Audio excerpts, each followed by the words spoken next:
the man who walked free while Jesus carried the cross. Barabbas. One man woke up expecting death. By the end of the day, another man had taken his place. That is the story of Barabbas, a prisoner, a rebel, a murderer, according to the Gospel accounts. A man whose name was shouted by a crowd while Jesus stood before Pontius Pilate. He appears for only a few moments. No childhood, family, no speeches, no explanation of what he believed, no record of what happened to him after he walked away. And yet his story stands at the centre of one of the most dramatic moments in the Passion narrative. Because Barabbas is remembered for one thing. He was the man set free instead of Jesus. Two men stood before Pilate. One walked free, one carried a cross. Some stories do not begin with a hero.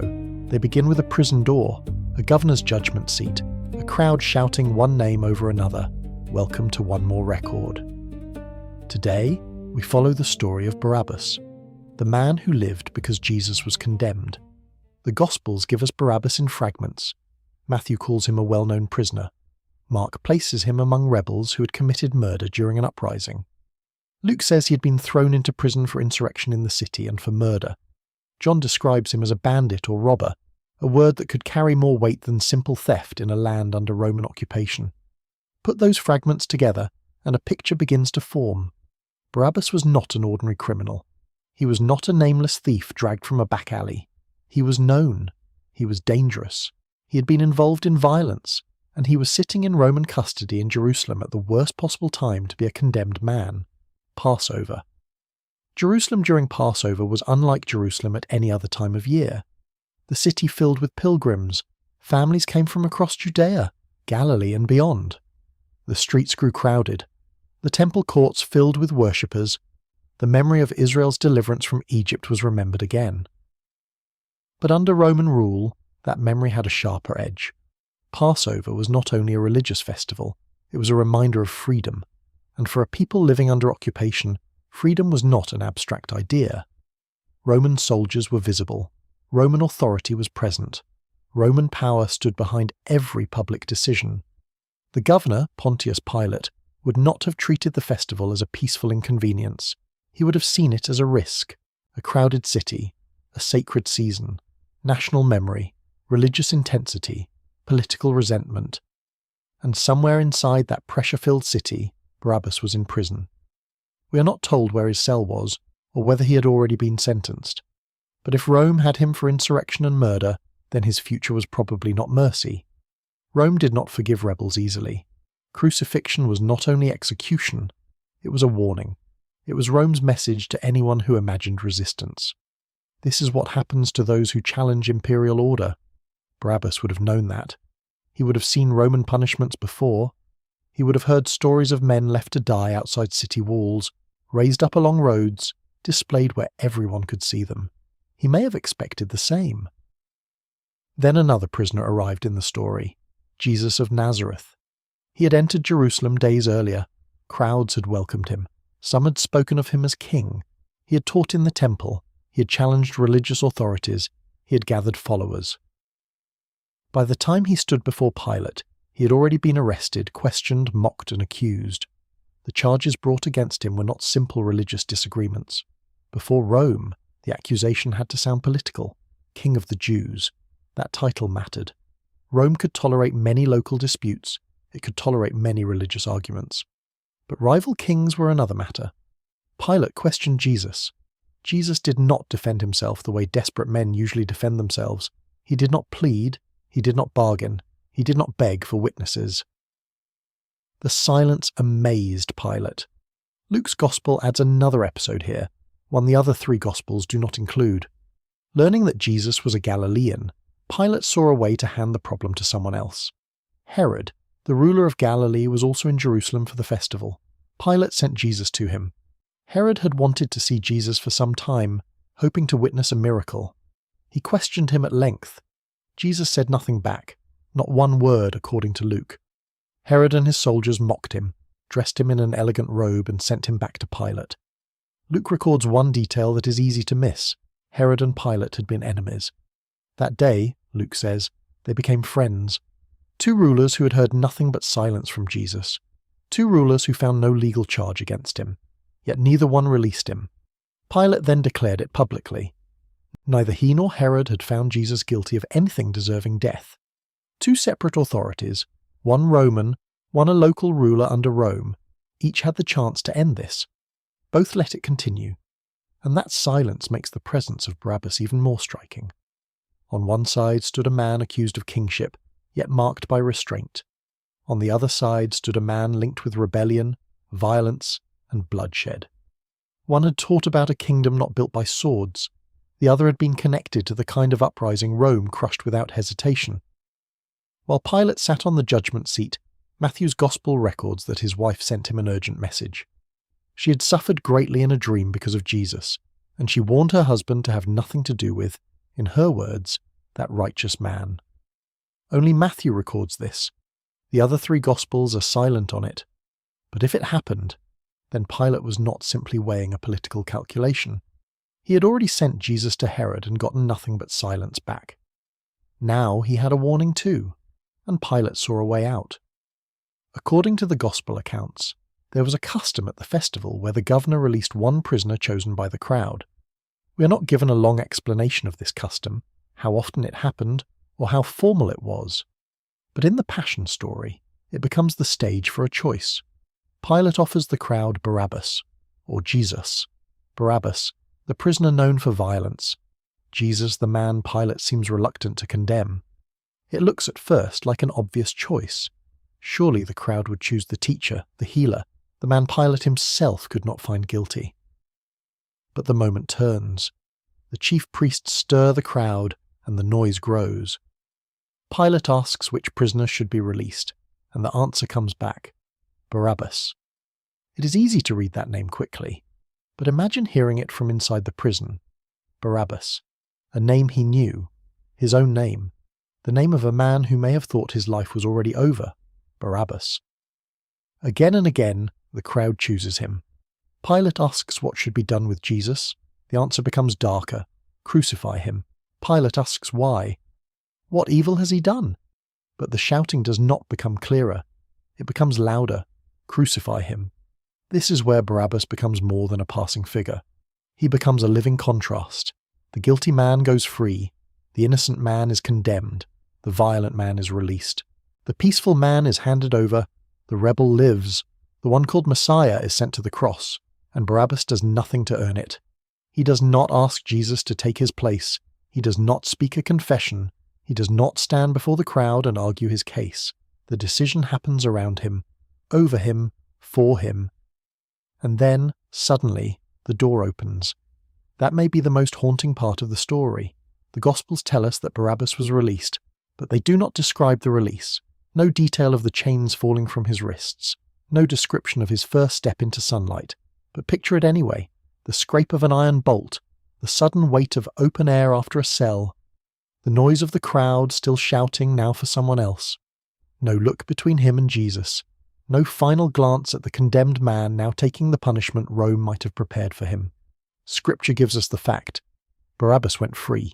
Jesus was flogged. Jesus was handed over to be crucified. What did Barabbas know in that moment? Did he understand that another man had taken the cross meant for him? Did he see Jesus after the sentence? Did he pass the soldiers preparing the scourging? Did he hear the crowd still shouting as he disappeared into the city? We are not told. And because we are not told, the silence becomes part of the mystery. Barabbas walks out of the Gospel story almost as quickly as he entered it. He is named. He is chosen. He is released. Then he vanishes. No later chapter tells us that he became a follower of Jesus. No Gospel says he repented. No reliable early record tells us he joined the disciples. No confirmed tradition tells us where he died. He remains a man defined by a single exchange, his freedom for Jesus' death. But there is another layer to the story. In some manuscripts of Matthew, Barabbas is given a fuller name, Jesus Barabbas. Not every manuscript includes it. Many do not. That is why some translations mention it in a footnote or include it with a note. But if that reading preserves an early form of the story, then Pilate's choice becomes even more striking. Jesus Barabbas, or Jesus who is called the Messiah. Two men standing before the crowd. Two names, two paths. One associated with violence against Rome. One accused of kingship but refusing the way of violence. The name Barabbas itself is often understood as meaning son of the Father. Bar means son, Abba means father, son of the Father. The irony is almost impossible to miss. The Son of the Father is released. The Son goes to the cross. A man whose name carries the sound of sonship walks free, while Jesus, who spoke of God as Father, is condemned. The Gospels never spell this out, but the contrast is there, and for centuries readers have felt the weight of it. Barabbas is the man who benefits from substitution in the most literal way. Someone else dies while he lives. Someone else is condemned while he is released. Someone else is handed to the soldiers while he steps back into the world. That is why his story has lasted. Not because we know much about him, but because the little we know places him beside the cross, not on it. Beside it. Free, because another man was not. The question is what he did with that freedom, and this is where history refuses to answer. There are later imaginings of Barabbas. Stories, sermons, paintings, novels, films. Some imagine him haunted by the man who replaced him. Some imagine him unchanged, returning to violence. Some imagine him watching from a distance as Jesus is crucified. Some imagine him spending the rest of his life unable to escape the memory of that day. But imagination is not evidence. The New Testament gives us no sequel. That silence can feel frustrating. We want to know what happened next. We want the prison door to open into a clear ending. We want Barabbas to turn around and ask who Jesus was. We want him to stand at Golgotha and understand. We want repentance, or rejection, or at least a final scene. Instead, we get absence. Barabbas disappears into the streets of Jerusalem, and maybe that is the point. Because in the story, Barabbas does not need a long biography to matter. He matters because of where he stands. He stands in the place of the spared, the undeserving, the one who receives life without being able to claim he earned it. He is not presented as noble. He is not presented as misunderstood. He is not presented as secretly righteous. The Gospel writers do not clean him up to make the contrast easier. They make the contrast sharp. Barabbas was the kind of man Rome imprisoned. Jesus was the kind of man even Pilate hesitated to condemn. And yet the exchange happens. The crowd asks for Barabbas. Pilate releases him. Jesus is taken away. The political world of Jerusalem had spoken. The religious leaders had pushed. The Roman governor had chosen convenience over justice, and a condemned man was suddenly alive. Think about the physical reality of that moment.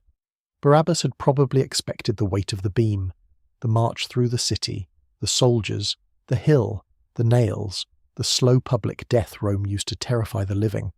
Instead, he received open air, movement, noise, a city still preparing for Passover. He may have stepped into streets where people were buying, selling, praying, arguing, and rushing before the Sabbath. For everyone else, the day continued. For Barabbas, everything had changed. A man can be ready to die in the morning and free by afternoon, but freedom after judgment is not simple. What does a person do with a life returned to him? Does he run? Does he hide? Does he laugh? Does he shake with fear? Does he ask who the other prisoner was? Does he try not to think about it?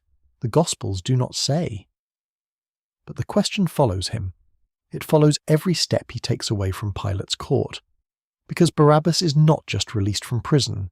He is released into a world where Jesus is now carrying the consequence. That is what makes his story so uncomfortable. He does not get freedom in a clean private way. He gets freedom through another man's suffering, and he knows enough to know that Rome does not simply forget men like him.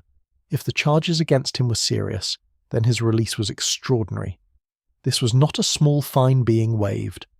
This was not a warning from a local magistrate.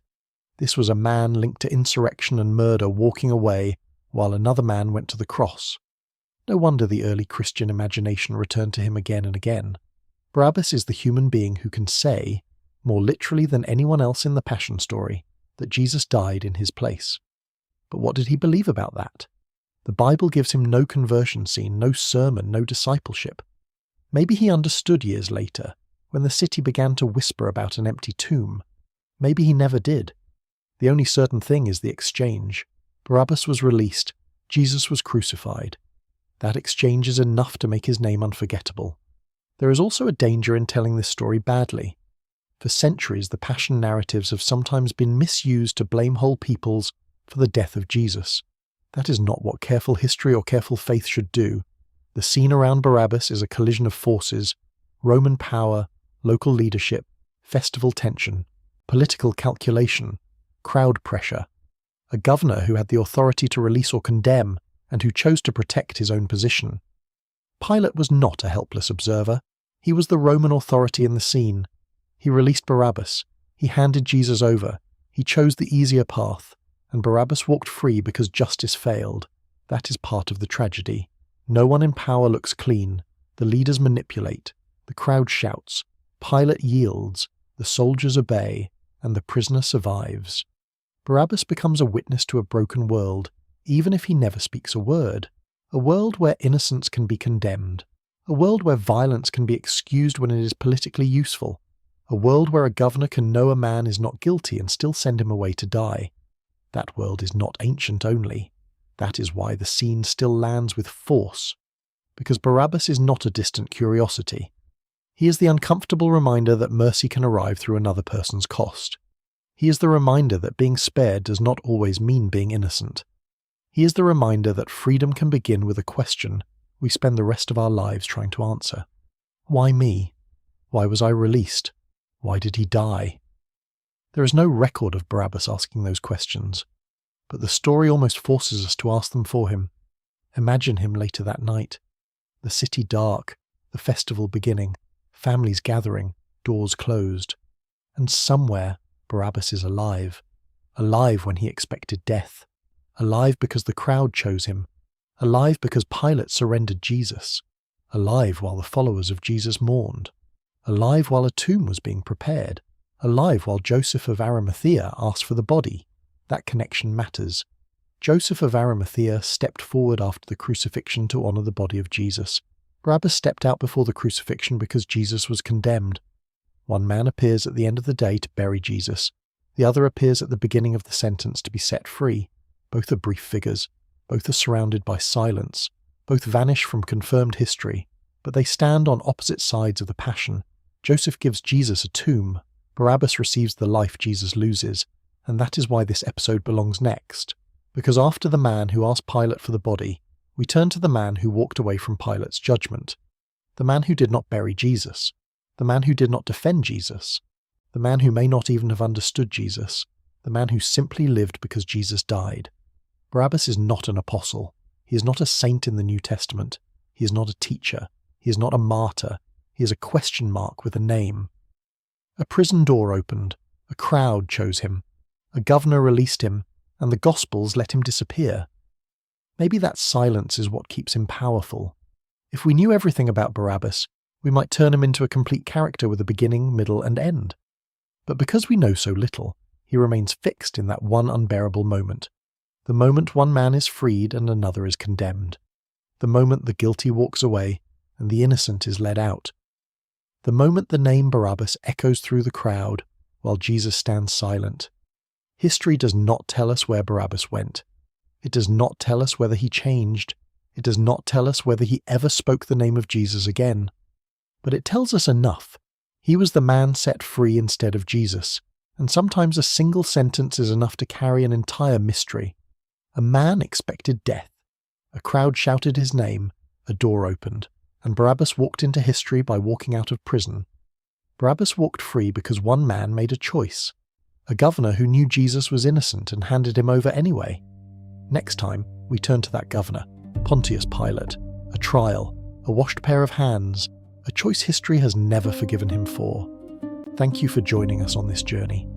If you want more stories like this, forgotten figures, ancient journeys, and mysteries from the edges of history, please like the video and subscribe to One More Record. It helps the channel grow, and it helps us keep uncovering the stories history almost left behind. Until the next journey, this has been One More Record.